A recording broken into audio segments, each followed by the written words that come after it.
So this exercise is called sideline thoracic rotation, and this is going to help mobilize and increase flexibility in the thoracic spine, which is going to help shoulders as well as neck and low back with postural stress. So first thing you're going to do is lie on your side with a support under your head pillow, and then put your knees bent a little bit below 90 degrees at the hip. This arm is going to go behind the head, but if that's uncomfortable, you can also lie it on your hip.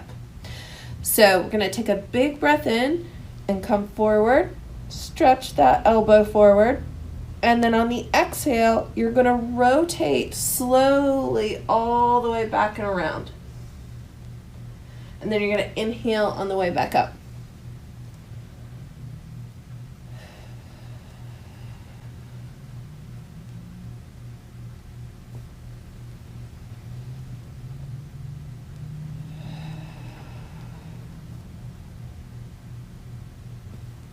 And then after about 5 of those, we're going to move our knees up to 90 degrees of flexion at the hip.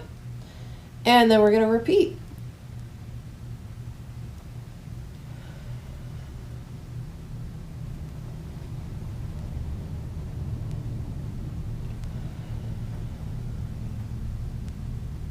And after we've done 5 of those, we're going to move our knees up above 90 degrees. Inhale. And then exhale and roll back. And inhale up. And exhale and roll back. And what you might find with this exercise is that there are certain knee positions and leg positions that the rotations back feel significantly tighter. And those are the positions that you want to work through. So you're going to do 5 reps of this exercise in each leg position. So for this next exercise, we're going to be stretching the latissimus dorsi muscle, which is a big, broad muscle, starts in your lower back and attaches up into your shoulders. So here what you want to do is have your shoulders and your wrists aligned and then your knees right under your hips. And you're simply just going to sit back into your heels and then slide those arms forward until you're feeling a stretch in your back, maybe up into your shoulders. You want to breathe into your side ribs and exhale.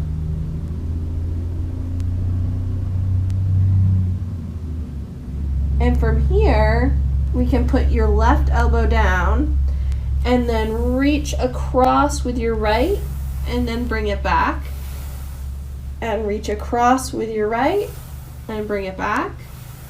And what this does is it works on opening that right side, focusing on that right latissimus dorsi or lat. And then you can put your right elbow down and do the same thing on your left side.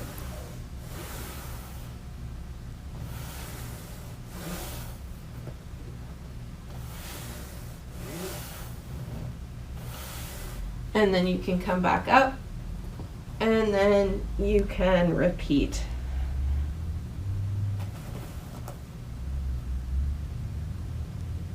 And you may notice that the location of the stretch changes as you're going along.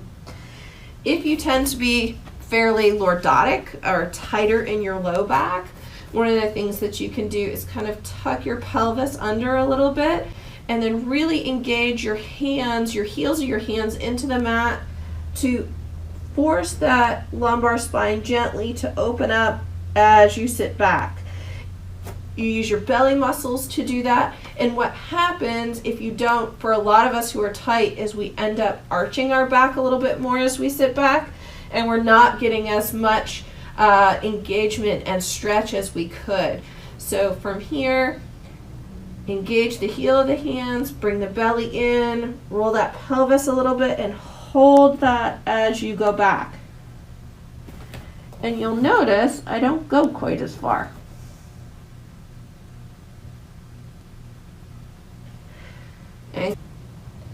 For this next exercise, we're going to be stretching a muscle called the quadratus lumborum. And that muscle is a deep muscle that attaches to your lower ribs and to the top of your pelvis. And to mobilize and loosen and stretch that muscle, we're going to cross one leg over the other, okay? And I'm going to stretch my left side, so I want to cross my right knee on top. Arms are going to go out to the side, and then we're going to let the knees drop towards the right.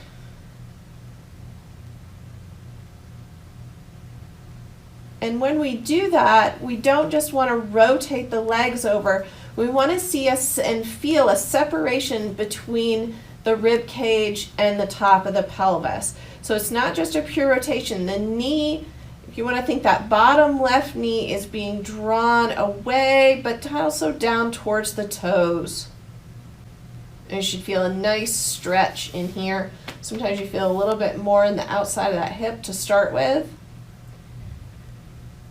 Breathe into that rib cage. And then you can push the bottom leg up into the top leg and hold that isometrically so there's no motion that's occurring for about 5 to 7 seconds. And then relax. And you should be able to feel more lengthening in that side. And we'll come back up. And we'll put the right leg down. We'll cross the left knee over the right. And what we're getting here is a right-sided stretch as we drop our knees to the left. Feel that stretch. Feel the opening of that right side between the rib and the pelvis. Push the right leg up. Hold it with the left. And then relax. See if you can get a little bit more stretch. And come back up. And you want to repeat that one more time. Right knee over left knee. Dropping the knees to the right side. Engage the left knee up. Right knee holds it. And then relax and get a little more stretch. Come back up. Switch sides. Left knee over right. Knees drop to the left side.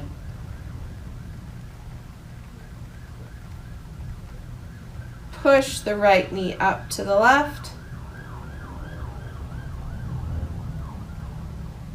Let it loosen. Relax and stretch. Breathe into your rib cage. And coming back up.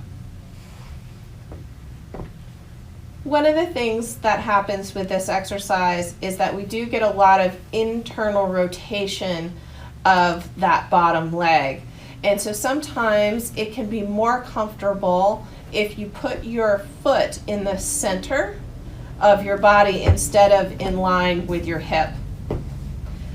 And that will decrease the internal rotation component. If you move your foot more laterally and have a wider stance between your feet, that's going to increase the internal rotation moment, whereas moving into the center decreases it, and you will feel that this has to open a little bit more.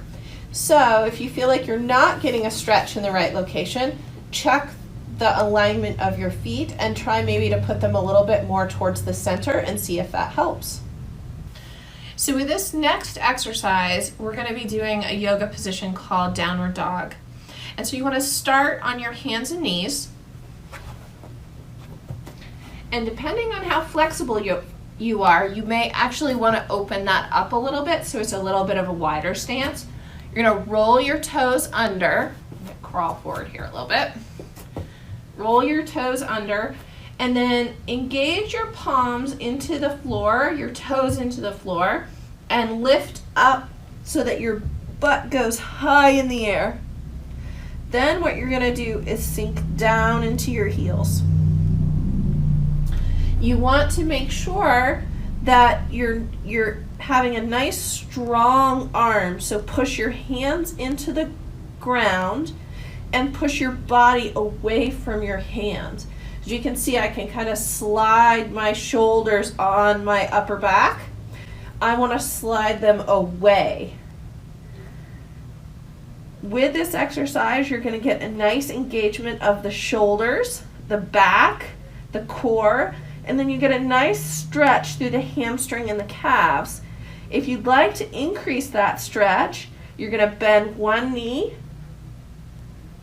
and then bend the other. You want to bring the weight down into the heel, keeping the knee on the straight leg side straight, and then switch.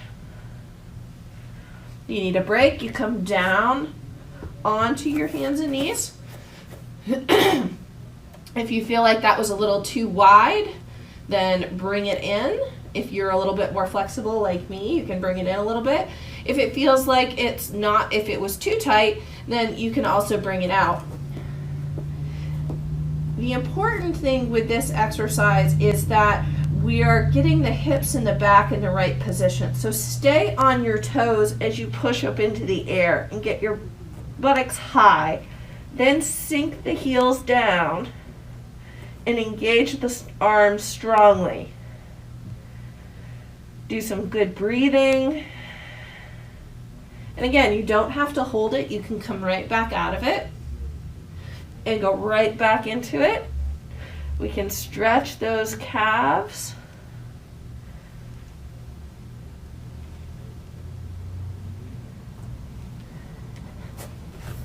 For this next exercise, it will be helpful if you have a dowel or a broomstick.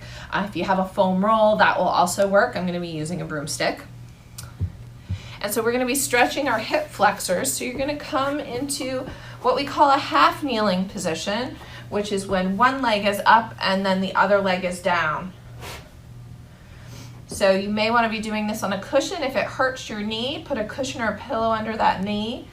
So with this stretch, you want to squeeze your buttocks and tuck your pelvis under.